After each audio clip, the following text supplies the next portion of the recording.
AITA for filing for an annulment after learning my marriage was based on a lie. I'm Lucas, 35, and I knew more about the thank you card stacked on our kitchen table than I did about my own marriage. We were still receiving envelopes from wedding guests. There were unopened registry boxes in the dining room, a roll of ivory ribbon under the passenger seat of my car, and half a dozen photos waiting to be framed. People kept asking how newlywed life felt. It's an adjustment, I would say. People smiled when I said that. It sounded normal. It sounded kinder than. My wife sleeps behind a locked door every night and tells her family I'm the reason she feels unsafe. Brooke was 32, and we had been together long enough that getting married didn't feel impulsive. Before the wedding, she was direct about what she liked, what she disliked, and when she needed space. I respected that. In fact, it was one of the things I admired about her. She didn't play guessing games. If a restaurant was too loud, she said so. If she needed a night alone, she said so. If I crossed a line without realizing it, she told me clearly, and I adjusted. I thought that honesty was one of the strongest parts of our relationship. The first night after the wedding, she said she had a headache and wanted to sleep alone. I didn't think much of it. Weddings are exhausting. We had been smiling for photographs, greeting relatives, and dealing with last-minute problems for 12 straight hours. Take the guest room, I told her. I'll bring you some water. She thanked me, kissed my cheek, and closed the door. The next night, she stayed there again. I just need space to come down from everything, she said. Okay. Our honeymoon was scheduled for several weeks later because of a reservation issue, so we returned to ordinary life surrounded by decorations, cards, and boxes. At first, I assumed we were both tired. Then Brooke moved her phone charger into the guest room. Her robe appeared on the back of the chair. She carried in a second pillow. A few days later, I noticed her skincare bottles lined up on the bathroom shelf in there. The guest room was no longer where she was sleeping temporarily. It had become her room. I tried to talk about it over coffee one morning. She was standing at the counter in sweatpants, stirring oat milk into her mug while I sorted wedding envelopes into piles. I'm not trying to pressure you, I said. I just want to understand what's happening. She didn't look up. I told you. I'm adjusting. What does adjusting mean? It means I need time. For what? That made her stop stirring. She set the spoon down and said, "See? This is exactly why I don't want to talk. You ask one question, and then there are 5 more behind it." I felt myself tense up, so I backed off. You're right. That sounded like an interrogation. I'm sorry. She picked up her mug. Thank you. Then she walked into the guest room and shut the door. I told myself not to turn one difficult week into a crisis. Marriage didn't erase her right to privacy, space, or control over her own body. I understood that then, and I understand it now. But marriage also didn't erase my right to ask whether the person I married still wanted to be married to me. During the second week, Brooke stopped wearing her wedding ring when she went out alone. The first time I noticed, she was looking for her keys near the entryway. Did you forget your ring? I asked. She glanced at her bare hand. It's tight. We can have it resized. I said it's tight, Lucas. I didn't ask you to solve it. I was just offering. You always say that after you make something into a problem. She left without it. That evening, I found the ring in a ceramic dish beside the sink. It stayed there for 3 days. Our honeymoon planning became another subject I apparently wasn't allowed to mention. If I asked whether she still wanted the ocean view room, I was pushing logistics. If I asked whether we should book a rental car, I was acting like nothing was wrong. If I suggested postponing the trip, she accused me of using the honeymoon as leverage. I didn't know how to respond correctly because every option became evidence against me. One night, I handled it badly. It was after 11. I spent 20 minutes knocking lightly on the guest room door, asking if she would please talk to me for 5 minutes. She kept saying, "Not now," and I kept asking when. Finally, she opened the door just enough to look at me. "What do you want?" she asked. "I want to know whether you regret marrying me." Her expression hardened. "I want to know if you're afraid of me," I continued. "I want to know if something happened. I want to know why you won't touch me, why you won't wear your ring, why you won't discuss the honeymoon, and why every question makes you act like I'm attacking you." "That's too much," she said. "I know, but you won't answer anything. You're proving my point." "What point?" "That you don't know how to respect no." She closed the door in my face and locked it. I stood there longer than I should have, angry and embarrassed. I didn't yell, threaten her, or touch the door again, but I knew I had pushed too many questions into one conversation. The next morning, I apologized. I was frustrated, but I should have stopped when you said not now, I told her. Brooke folded a thank you card and placed it into an envelope. You scared me. That stopped me. I scared you. You were standing outside the door demanding answers. I was asking for a conversation. You don't get to decide how it felt to me. No, I don't, I said. But I need to understand whether you think I'm dangerous. She slid the envelope into a pile. I think you're entitled. I sat across from her. Entitled to what? She gave me a long look, like the answer should have been obvious. To me. I didn't argue. I went for a drive and called Owen. Owen had been my closest friend since our 20s. He was the kind of person who could listen without immediately telling you what you wanted to hear. When I explained what had happened, he was quiet for a moment. Did you block the door? He asked. No. Raise your voice. A little, maybe. Not yelling. But I was frustrated. Touch her. No. Threaten her. No. Then apologize for pushing the conversation after she said not now. You already did that. But don't apologize for asking whether your marriage exists. I gripped the steering wheel. She says the question itself is pressure. Any question can feel like pressure when someone doesn't want to answer it. I don't want to become the guy who thinks a wedding ring means she owes me something. Then don't. But she also doesn't get to call every request for honesty a violation. I sat in a parking lot with the engine off, watching people carry grocery bags to their cars. I don't know what to do. Put counseling on the table, Owen said. One appointment. Calmly. In writing. That afternoon, I sent Brooke a text even though we were both in the same house. I'm not asking for physical intimacy. I'm asking for clarity about whether you want this marriage. I think we should speak with a counselor. I'll find options, and you can choose one. She replied 10 minutes later. I'm not sitting with a stranger so you can diagnose me. I wrote back. Counseling isn't a diagnosis. It's a conversation with help. Her answer came immediately. No. I left it there.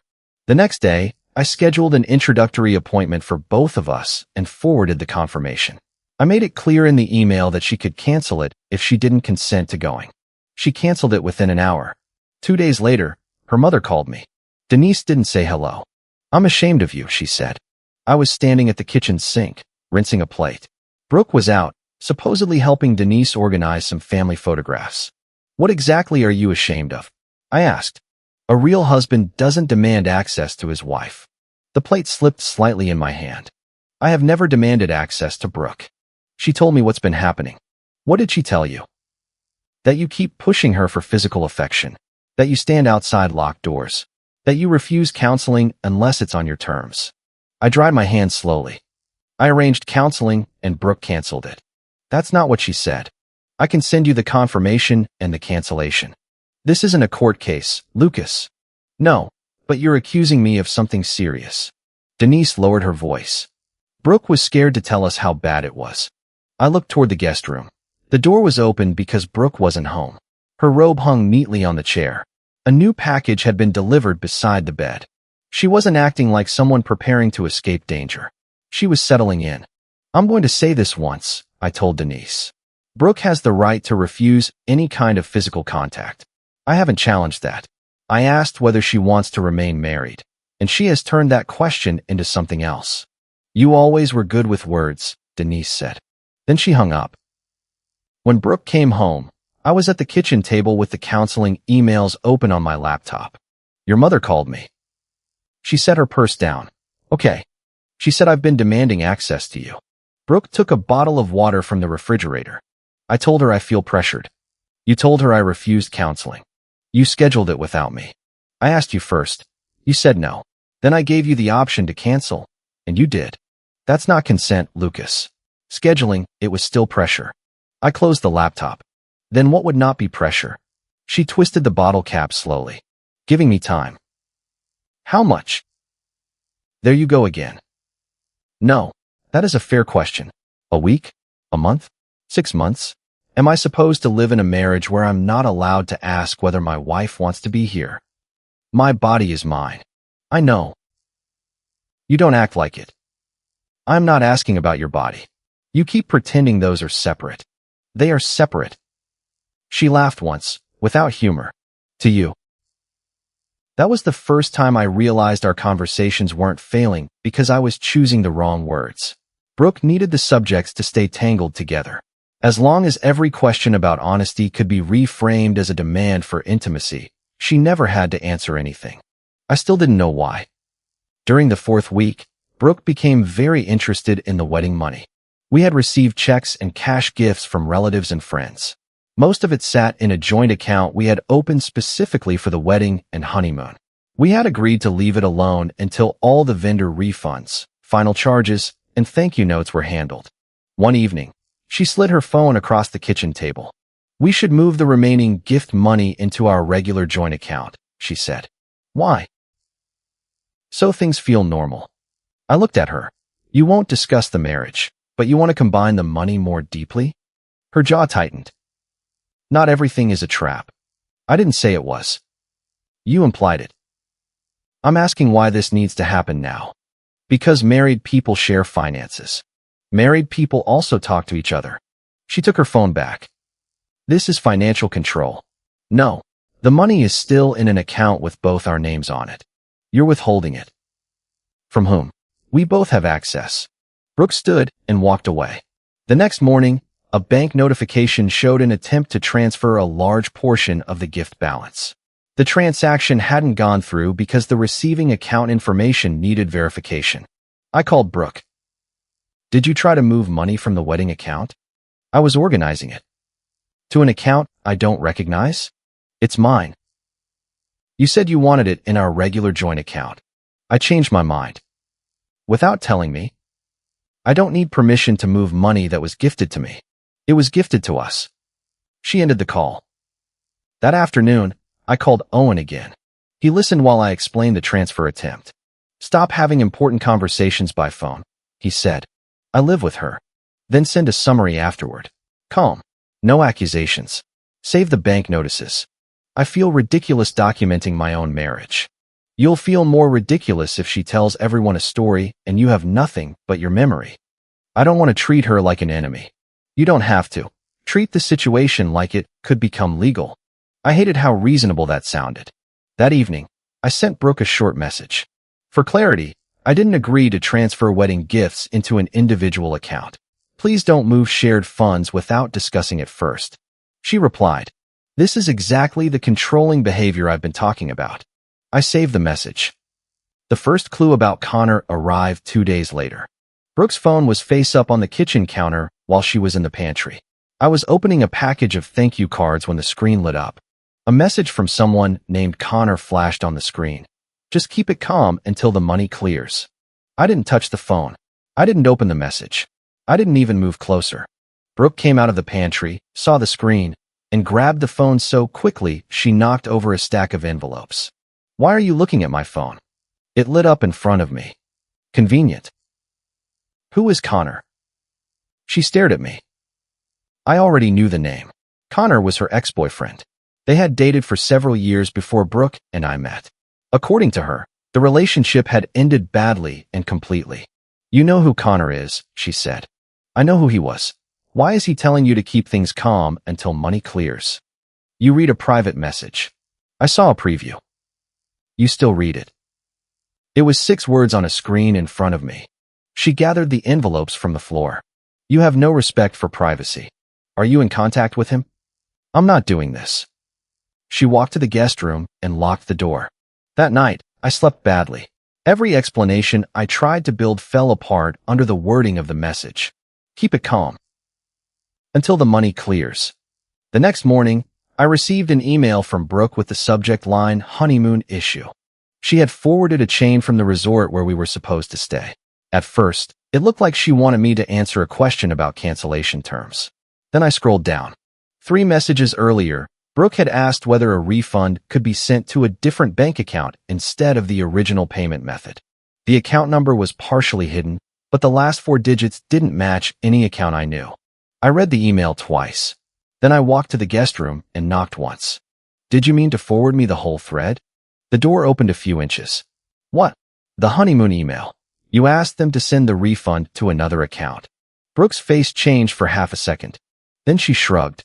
I'm organizing things. Why are you canceling the reservation? We obviously aren't going.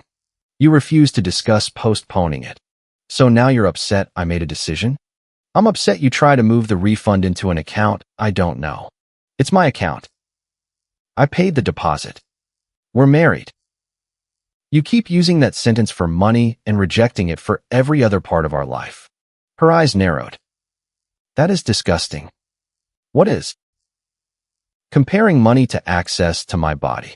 I didn't say that. You implied it. No, Brooke.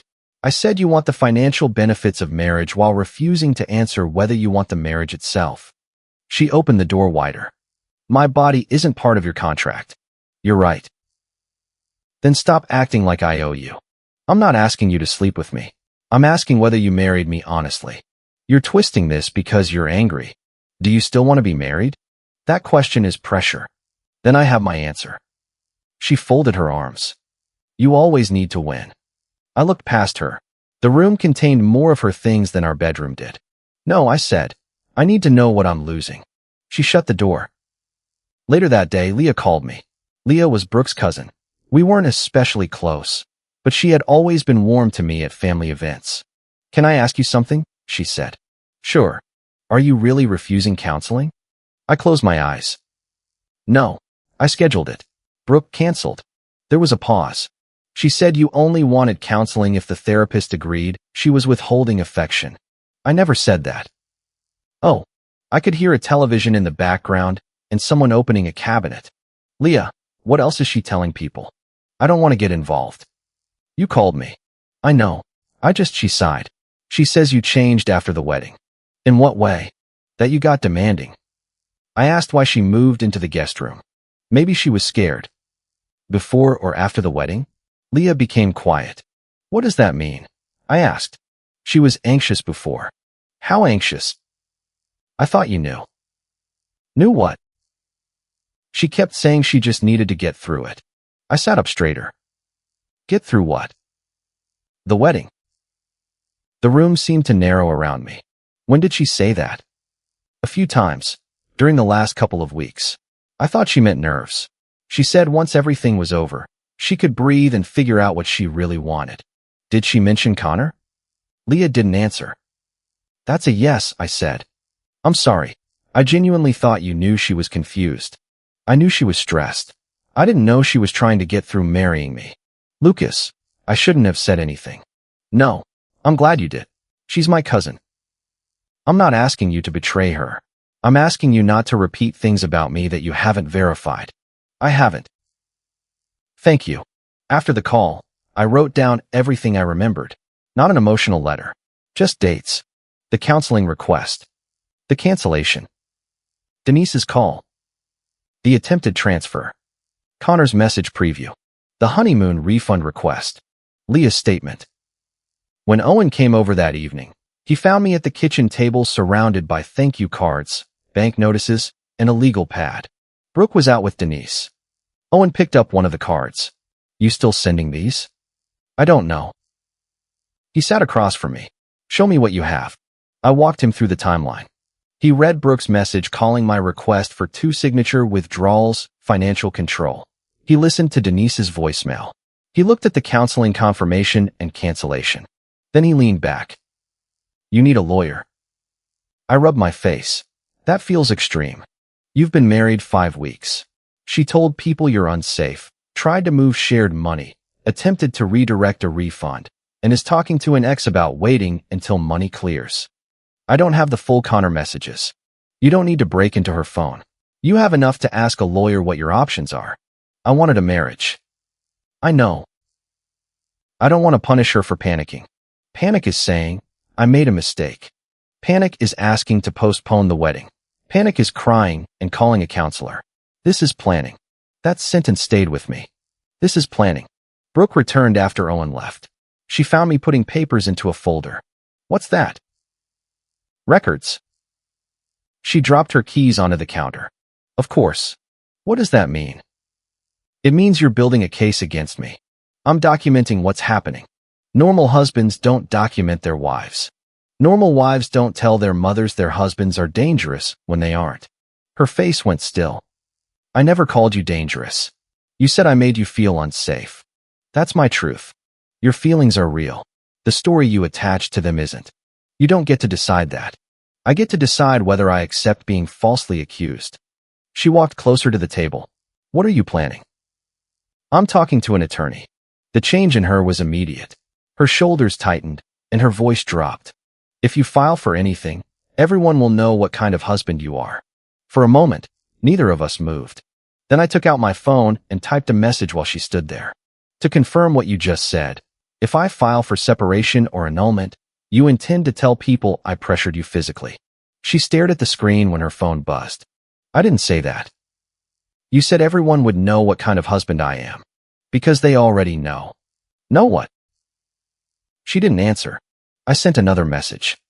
I have never demanded physical contact from you. I have asked whether you want the marriage, suggested counseling, and asked that shared money not be moved without agreement. She typed something, deleted it, and then wrote, "Keep telling yourself that." I saved the message. The next morning, I met with an attorney. I won't pretend annulment law is simple. It depends on where you are, what can be proven, and whether the facts meet a specific legal standard. The attorney didn't promise me anything. She reviewed my timeline, asked careful questions, and repeatedly separated two issues. Your wife had the right to refuse intimacy, she said. Absolutely. That isn't the legal question. I know. The question is whether she entered the marriage through material deception or misrepresentation, and whether her conduct before and immediately after the ceremony supports that claim. I slid the refund email across the desk. She tried to redirect this.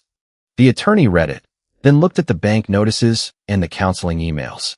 Do not access her private accounts, she said. Do not guess passwords.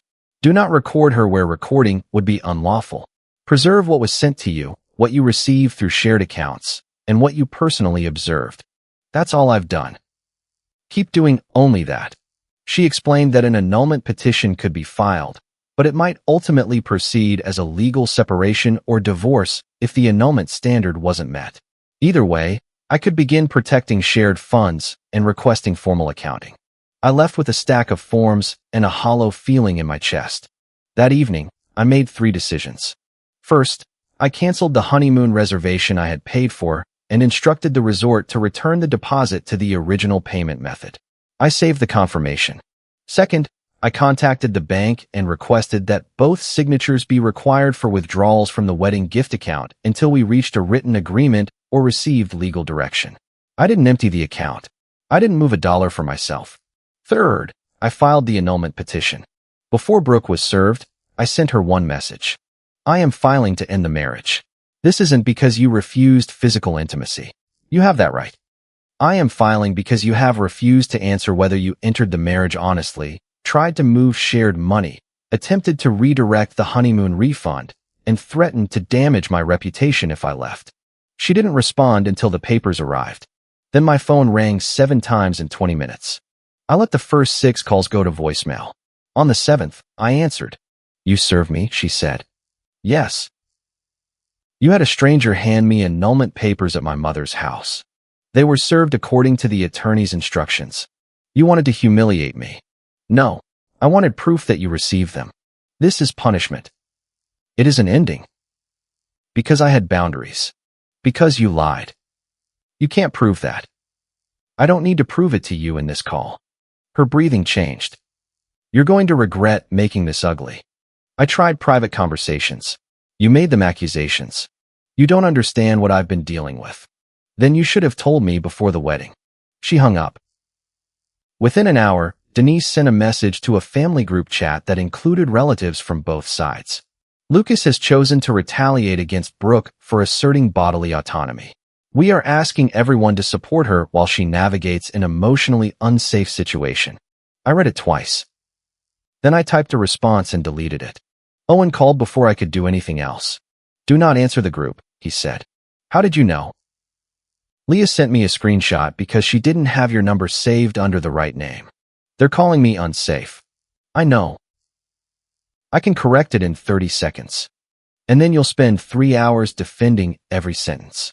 Facts first, anger later. So I just let that sit there? For tonight. I hated it, but he was right. The next day, Denise called and left a voicemail inviting me to a family conversation. Her tone made it clear it wasn't an invitation. "We believe you owe Brooke accountability," she said. "You should attend dinner Friday, so this can be handled privately before more damage is done." Privately. After she had sent the accusation to 15 people, I forwarded the voicemail to my attorney. She advised me not to discuss legal strategy, but said I could correct false statements with documentation if I chose to attend. I agreed to the dinner for one reason. Denise had already made the accusations public within the family. Silence was no longer protecting anyone except Brooke. I prepared a one-page timeline. 1 page. Dates, actions, supporting documents. I printed the counseling confirmation and Brooke's cancellation. I printed the bank notice showing the attempted transfer. I printed the honeymoon email showing the request to send the refund elsewhere. I printed Brooke's message threatening what people would believe if I filed. I printed my own messages that clearly stated I wasn't asking for physical contact. I included the annulment petition and the notice restricting withdrawals from the shared account. I didn't include guesses. I didn't call Brooke names. I didn't mention anything I couldn't support. Friday evening, I arrived at Denise and Paul's house with the folder under my arm. Denise opened the door and looked at it immediately. "What is that?" "Information. This is supposed to be a conversation, not a trial. Then nobody should have accused me before I arrived." She pressed her lips together and stepped aside. Brooke was already seated at the dining table. Leah sat near the end, staring at her water glass. Paul stood near the kitchen counter with his arms folded. 2 other relatives were there, both of whom had reacted to Denise's group message with hearts. Connor wasn't there. I hadn't expected him to be. Denise directed me to a chair across from Brooke. "We are here to discuss how you can repair the harm you caused," she began. I placed the folder on the table but kept my hand on it. "Then we're already starting with a lie." Brooke shook her head. "See? This is how he talks to us." "Us?" I asked. "You mean the people you told before speaking honestly to me?" Denise held up one hand. "Lucas, this isn't the time for aggression. I'm sitting in a chair. Aggression isn't always physical." "That's true. False accusations can be aggressive too." Paul glanced at Denise, but she continued. "Brooke has told us that after the wedding, you repeatedly pressured her for physical intimacy, ignored her requests for space, stood outside locked doors, and made her feel unsafe in her own home." I looked at Brooke. "Is that your complete version?" She lifted her chin. "You punished me because I wouldn't give you what you thought marriage owed you." The room went quiet. I had known she might say something like that. Hearing it in front of everyone still felt like being shoved. "Careful," I said. "That sentence is why I brought dates." Brooke's eyes moved to the folder.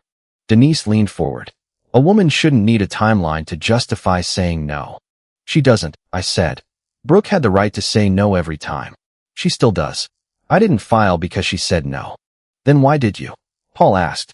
"Because she entered the marriage while planning an exit, tried to move shared money, remained in contact with Connor, refused counseling while telling people I refused it, and threatened to call me unsafe if I ended things." Brooke scoffed. "That is a paranoid fantasy." I opened the folder. "I respect boundaries. I don't respect fraud." Denise shook her head. "You're using financial paperwork to distract from how you treated her." "No. I'm answering the accusation you made in a group chat." I slid the first page across the table. "This is the counseling appointment. I asked Brooke to choose a counselor. She refused.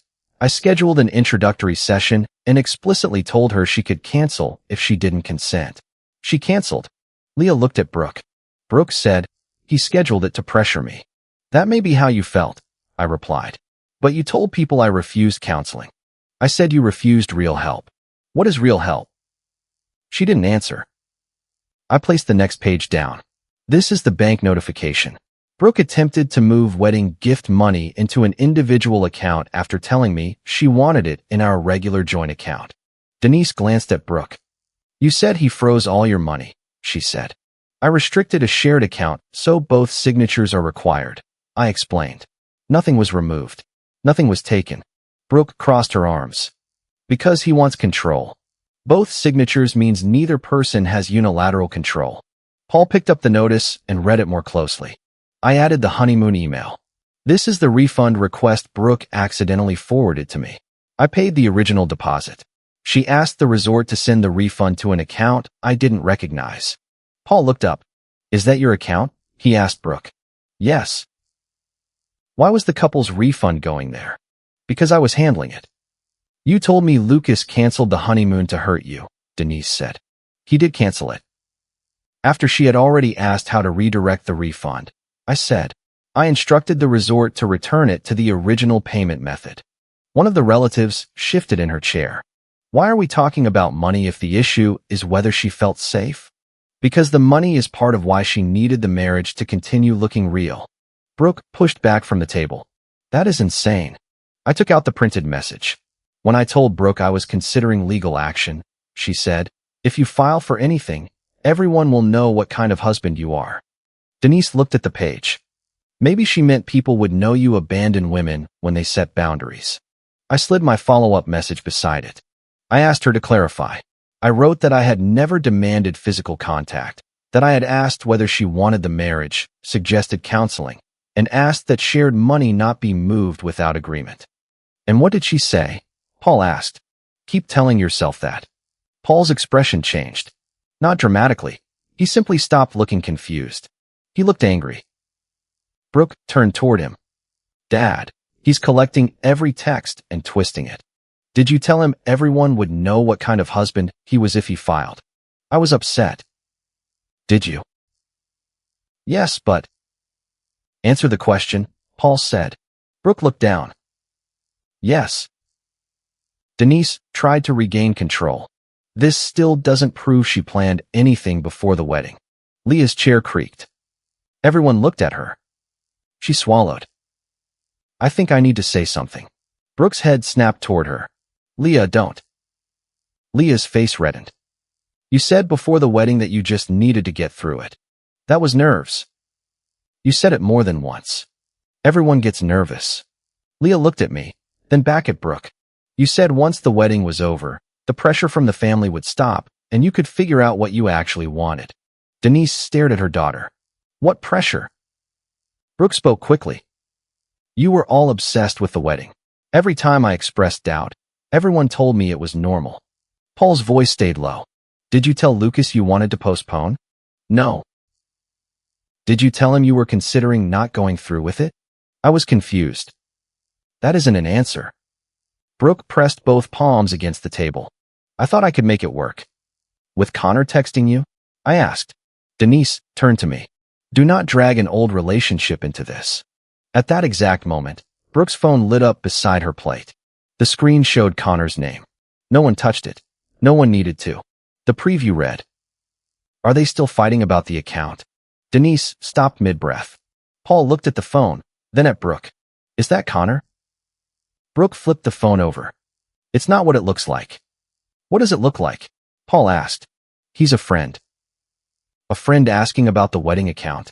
Brooke's eyes darted around the table. He knew I was stressed. I leaned back in my chair. Paul pointed toward the phone. Did you marry Lucas knowing you were still waiting for someone else? I wasn't waiting for him. Then why is he involved in your marriage and your money? He isn't. He just texted you about the account.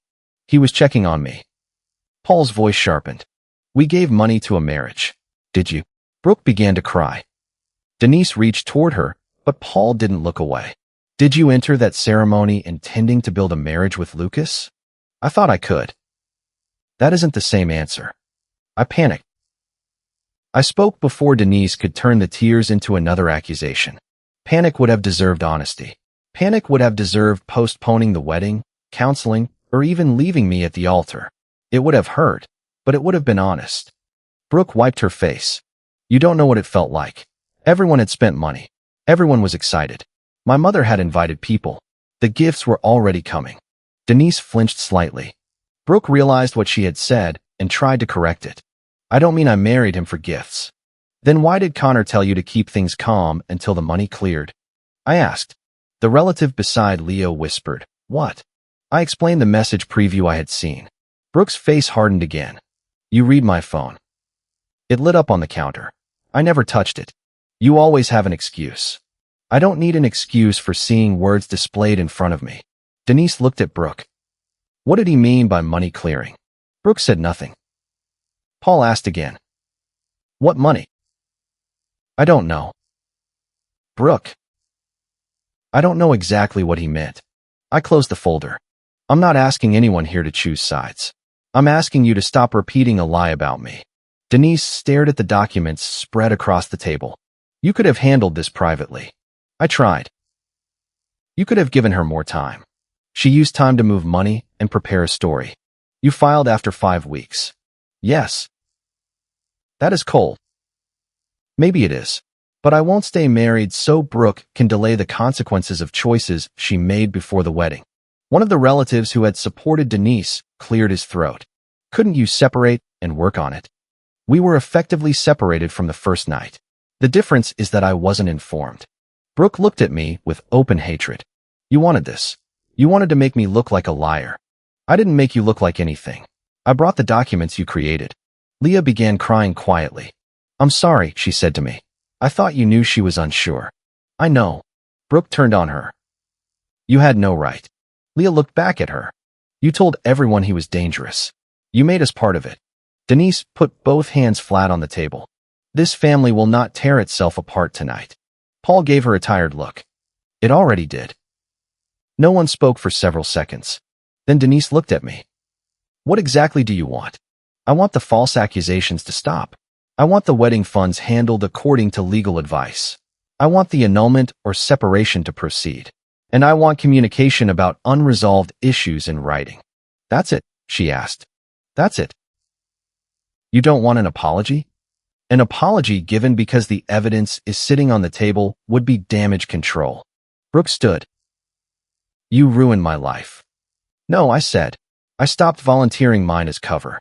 I put the original documents back into the folder and left copies on the table. Denise called after me as I reached the doorway. You don't get to drop this on us and walk away. I turned around. You brought me here to apologize for a lie. I corrected it. I'm done. I left.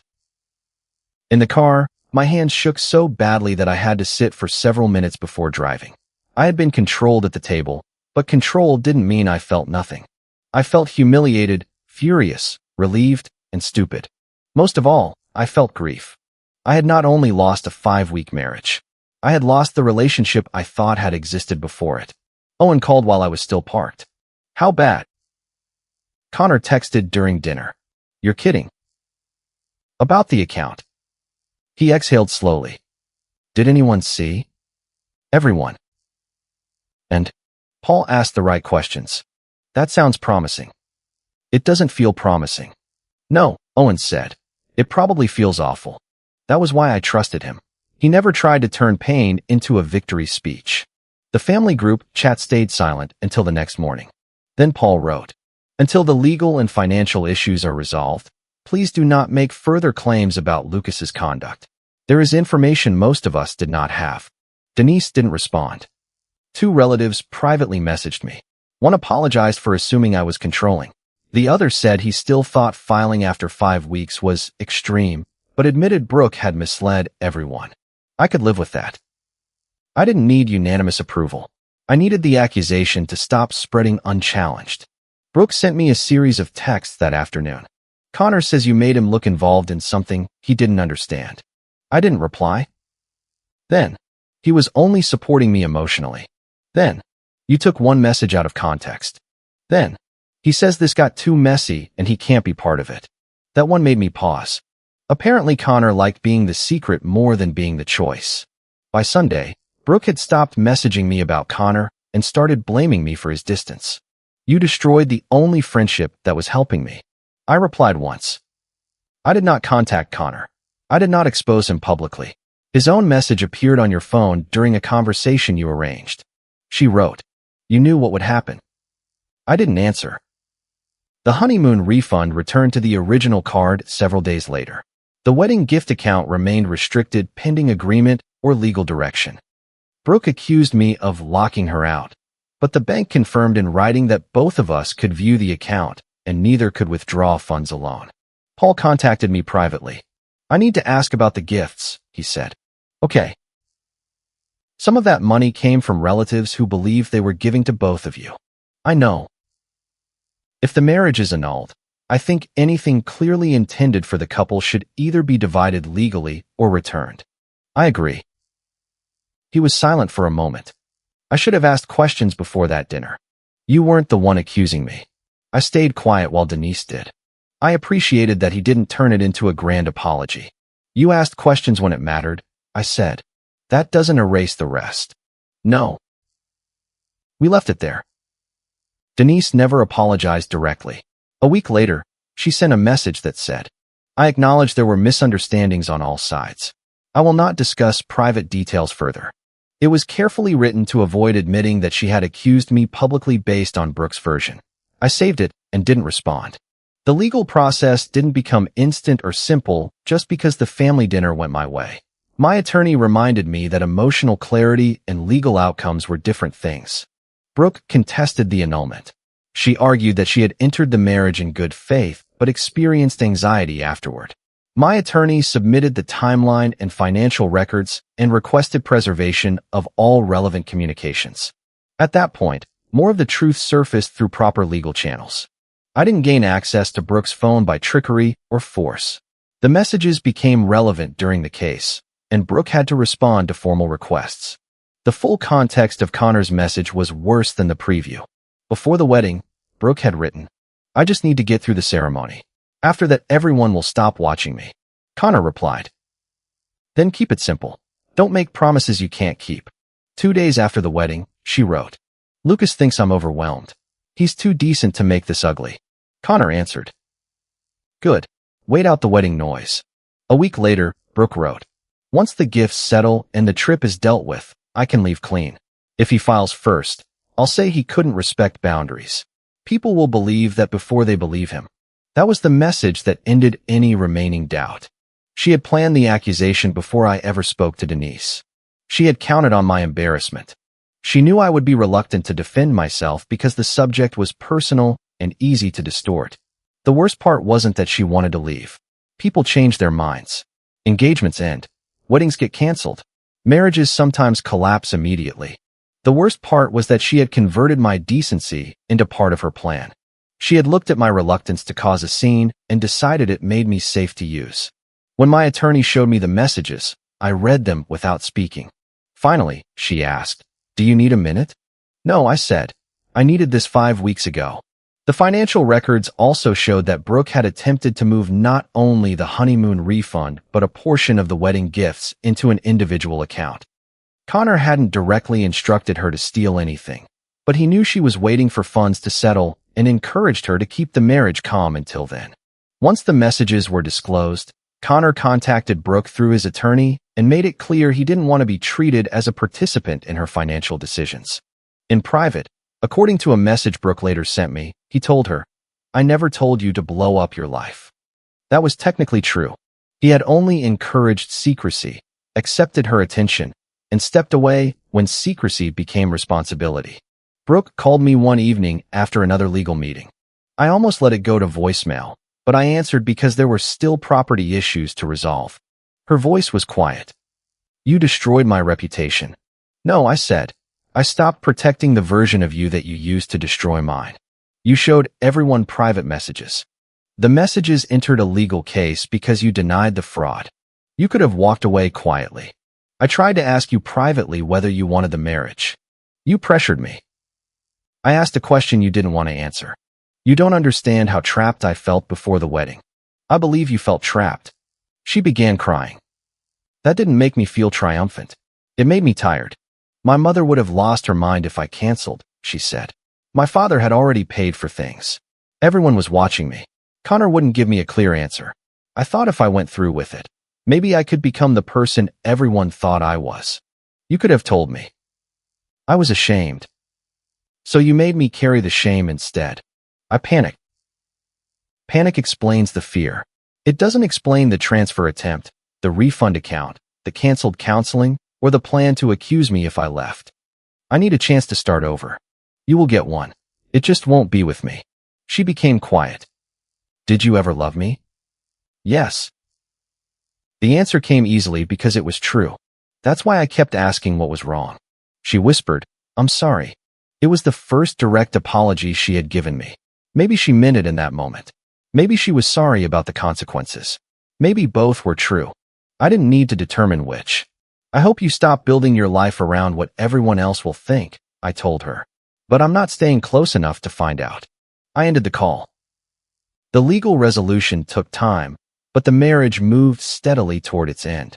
The financial accounts were separated under written agreement. Gifts clearly intended for one person were returned to that person. Gifts intended for us as a couple were either returned where practical or divided according to the legal process. The annulment claim moved forward on the evidence of premarital deception and immediate post-wedding conduct. My attorney continued to warn me that courts don't exist to deliver emotional closure, and I stopped expecting them to. What mattered was that I was no longer trapped in the strange position of defending a marriage Brooke had never intended to inhabit. I returned the wedding photographs through a neutral delivery service. I didn't tear them up or post them online. I kept copies of receipts and correspondence, not keepsakes. The unopened thank you cards were handled based on who had given what. I sent a few awkward notes that simply thanked people and acknowledged that circumstances had changed. I didn't include details. The ribbon disappeared from my car the day I finally cleaned the back seat. For a while, I slept badly. I would wake up at 2 in the morning expecting to hear the guest room door lock. There was no guest room anymore. Brooke had collected her things under an agreed schedule while Owen was present. She took the robe from the chair, the charger from the wall, and the skincare bottles from the bathroom shelf. She left the ceramic dish that had held her wedding ring. I threw the dish away. Some relatives continued to believe I had acted too quickly. One told me marriage required patience. I agreed. Marriage requires patience when two people are participating in it. Patience is not an obligation to remain inside someone else's exit plan. I also had to confront my own part in how long the confusion lasted. I had treated restraint as if it meant waiting indefinitely. I had apologized for questions that were fair because I was terrified of becoming someone who ignored boundaries. The distinction became clearer with time. Brooke had the right to lock a door. I had the right to stop calling the room behind it a marriage. She had the right to refuse touch, conversation, counseling, or reconciliation. I had the right to make decisions based on those refusals. Respecting her body didn't require surrendering my future. Respecting her feelings didn't require accepting false claims about my behavior. And protecting her reputation was never supposed to cost me my own. On the morning I signed the final set of papers my attorney placed in front of me, I didn't feel victorious. I felt finished. That night, I went to bed earlier than usual. There were no wedding cards on the counter, no envelopes waiting to be opened, and no phone buzzing with accusations from people who knew only half the story. I left the bedroom door unlocked. I didn't annul the marriage because Brooke said no. I annulled it because the woman I married had been saying yes to a lie the whole time. If you like the stories, don't forget to leave a comment and support the channel by subscribing. See you in the upcoming stories.